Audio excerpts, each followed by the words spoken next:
కొన్ని సార్లు మనం చేసే పనులు సక్సెస్ అయినప్పుడు మనకు మనమే శభాష్ అనుకోవాలి.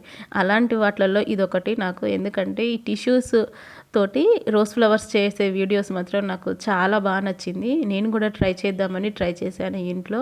కాకపోతే ఇక్కడ నేను ఒక చిన్న మిస్టేక్ చేశాను. ఏందంటే పిల్లలు డ్రాయింగ్ కోసం ఏసే వాటర్ కలర్స్ యూజ్ చేశాను.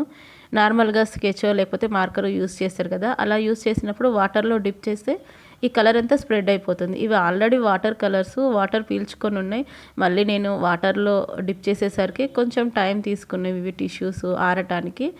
కానీ ఫ్లవర్ మాత్రం సూపర్‌గా వచ్చింది. ఫినిషింగ్ సూపర్‌గా అదిరిపోయింది అంతే. ఎందుకంటే orange, yellow, white colour mixing తోటి చేశాను. ఇంత బాగా వస్తుందని అస్సలు ఎక్స్‌పెక్ట్ చేయలేదు. ఇంకా నా ఛానల్‌ని ఫస్ట్ టైం చూస్తున్నట్లయితే ఒక లైక్ చేసి నా ఛానల్‌ని సబ్స్క్రైబ్ చేసుకొని ఫ్లవర్ ఎలా వచ్చిందో కామెంట్ చేయండి. వావ్! సూపర్‌గా ఉంది కదా! Thank you so much. Please subscribe my channel.